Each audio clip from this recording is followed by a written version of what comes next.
近期，关于对乌克兰提供战斗机援助的讨论再度成为国际关注的焦点。乌克兰更是多次表达了对 F-16战斗机的强烈需求，认为这种多用途战斗机能够显著增强其在空中作战中的优势。作为一款经过验证的经典战机， F-16不仅拥有悠久的服役历史，还通过不断升级保持了现代化的作战能力。其最新型号 F-16B 更是在国际市场上备受追捧。那么，这款经典战机到底如何呢？其性能又是如何的呢？今天就让我们一起来深入了解一下 F-16战斗机吧。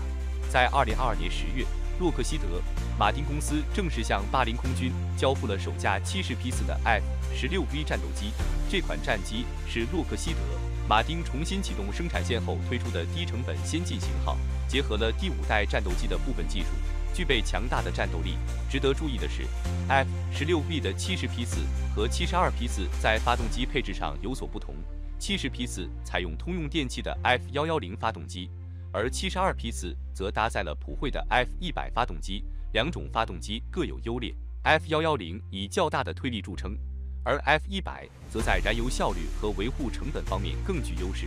这为各国空军提供了灵活选择。与此同时，美国政府批准向台湾出售最新型远程空射导弹的消息同样备受关注。这一举措被视为美国对台军事支持的又一重要体现，也大幅增强了台湾空军现有 F-16B 战机的远程打击能力。台湾此前已向美国订购66架全新的 F-16B 战斗机，这批战机在原定交付计划基础上得以提前进行生产和运输。首批战机于2023年开始交付，预计到2026年完成全部交付。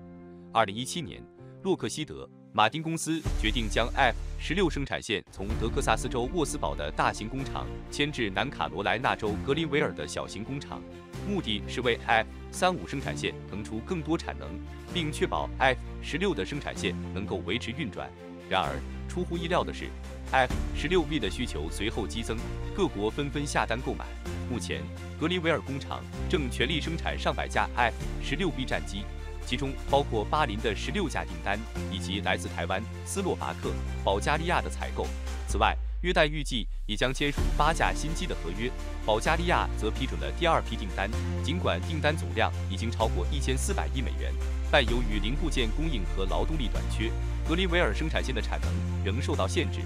2023年每月产量稳定在4架左右，预计到2024年才会有明显提升。尽管此前有传闻称首批4架可能延迟至2025年交付，但现阶段的生产情况显示，交付时间已经得以提前改善。洛克希德·马丁公司洛马计划在今年第4季度向台湾交付首架双座型 F-16B 战斗机，并于今年年初已交付首架单座型。这几年，在洛马的技术支持和监督下，台湾的汉翔航空全力推进 F-16AB 战机的升级工程，截至2022年底，已成功升级100架，预计2023年底将完成全部141架的改装。未来，台湾将拥有全球规模最大的 F-16B 机队，总计207架。F-16B 的升级工作极为复杂，每架需更换超过20万个零部件和10多公里长的电线电缆。为支持台湾的发展，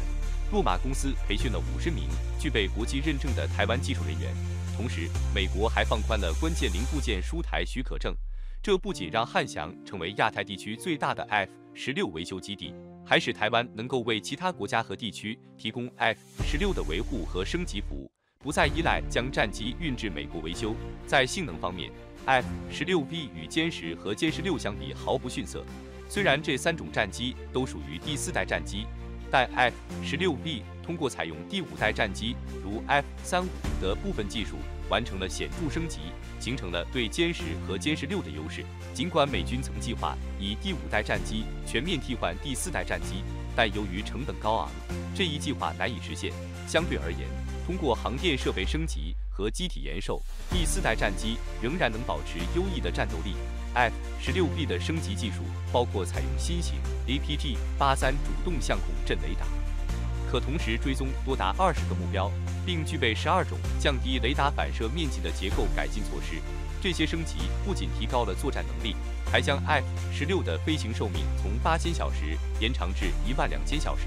相当于每架飞机多使用8到10年。美国空军也计划将其现役的372架 F-16CD 升级为 F-16V 标准，以进一步增强战力。早期的 F-16战机雷达反射面积 RCS 约为5平方米，而 F-16V 通过优化外形设计和应用雷达波吸收涂料，将 RCS 显著降低至约1平方米，展现了巨大的技术进步。F-16V 配备了先进的 NAPG-83主动相控阵雷达和全新任务计算机，使其侦察范围大幅提升，能够监控更远的目标，并同时锁定多达20个目标。这为应对敌方隐身战机提供了更强的能力。APG-83雷达发出的精确比撞波数可快速调整扫描角度与方向，增强了对隐身战机的探测和定位能力，大幅提高了拦截成功率。此外， F-16V 的升级不仅限于雷达，还包括座舱、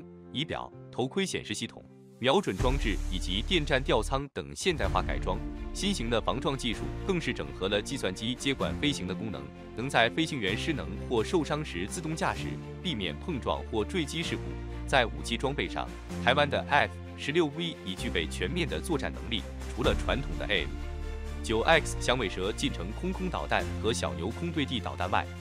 其配备的远程空导弹、空对地导弹和空对海导弹使射程扩展至100公里以上。更为重要的是， F-16V 还可携带射程超过200公里的空射型鱼叉反舰导弹。近期，美国政府批准向台湾出售100枚 AGM-88B 哈姆反辐射导弹和200枚 AIM-120C 8型空导弹，总金额达6.19亿美元。这些美军现役高性能导弹不仅体现了美国对台湾的战略支持，也显著提升了 F-16V 的打击能力，为台湾空军提供了重要的战力优势。此次出售给台湾的 AIM-120C 8导弹，也被称为 AIM-120D， 是美国空军现役最先进的中程空对空导弹，首次提供给台湾。作为台湾空军射程最远的空对空导弹， AIM-120D 在射程和作战性能上都有重大提升，最大射程达到160公里。它具备更强的离轴机动攻击能力，并配备改良的双向数据链和 GPS 惯性导航系统，同时升级了探测器，可有效拦截高速巡航导弹或隐身战机等低雷达反射目标。一旦敌方战机或导弹进入台湾海峡上空，即会进入 AIM-120D 的威慑范围，对潜在威胁形成强有力的遏制。此外，此次军售的 AGM-88B 哈姆反辐射导弹虽名为 B 型，但实际上已接近 AGM-88B HCSM 高速反辐射导弹控制系统改良型的性能标准。这是美国空军在2018年升级后的改良版本。HCSM 型的最大射程扩展至180公里，大幅提升了压制敌方雷达和通讯站的能力。配备 AGM-88B 后，台湾的 F-16机队将能在战时对雷达站、通讯设施乃至军舰雷达系统进行有效打击，从而削弱敌方防空网的覆盖范围。若成功压制防空系统，台湾的 IDF 战机便可携带自研的万箭弹进行精确打击，进一步迫使敌军收缩战线，降低空中作战风险。在对地打击能力方面，台湾空军选择了射程超过100公里的 AGM-154联合距外武器 JSOW， 取代了射程较短的 JDAM 炸弹。AGM-154是一种无动力滑翔炸弹，全长4.06米，翼展2.69米，重量约483公斤，配备折叠式弹翼和十字尾翼，具备隐身设计，以减少雷达反射面积。这种模组化设计弹药能够集成不同的感测器和弹头，用于对严密防御目标的打击任务。AGM-154在战斗中表现灵活，能够在昼夜及恶劣天气条件下执行任务。其滑翔设计赋予战机在敌方防空系统射程外发射的能力，在高空投放时，射程可达116公里；若从4万英尺投放，射程甚至可延伸至130公里。低空投射时，其射程为22公里。AGM-154已在多场实战中被美军广泛使用，累计发射超过400枚，证明了其作战可靠性和精确打击能力。台湾采购的 AGM-154C 联合距外精准武器 JSOW 最初为美国海军开发，自2004年开始量产。其配备了飞翼系统公司设计的500磅穿透式多级爆炸弹头，能够针对地面固定目标，如工业设施、后勤系统以及经过强化的掩体和堡垒进行高效打击。这款弹头可以选择同时或分步引爆，以提升攻击效率。升级版的 AGM-154C1 进一步增强了对海上移动目标的攻击能力，配合精准目标信息，还能用于压制敌方防空系统。台湾空军装备 AGM-154C 后，将减少对射程较短的激光制导炸弹和小牛空对地导弹的依赖，并在敌方防空网外发动攻击。同时，可保留昂贵的 AGM-84鱼叉反舰导弹，用于打击高价值目标。与 IDF 战机挂载的万箭弹联合作战，将进一步提升对地打击效果。F-16经历了诸多实战考验，性能表现出色。早在1982年的贝卡谷地空战中，以色列空军的 F-16A 曾与 F-15联手，对叙利亚空军的米格21和米格23战机进行打击，击落了44架敌机，自己却未损失一架。在1991年的海湾战争中，美国的 F-16编队完成了超过3万次作战任务，包括投掷2000磅炸弹、发射小牛导弹、摧毁伊拉克的坦克和装甲车，以及对巴格达军事目标的空袭。此外， F-16还利用 AGM-88哈姆反辐射导弹，有效摧毁了伊拉克的地对空导弹发射系统。在更近期的行动中，2023年2月12日，美国空军的 F-16战机在密歇根州休伦湖上空击落了一个不明飞行物，展现了其灵活性和多任务能力。总的来说，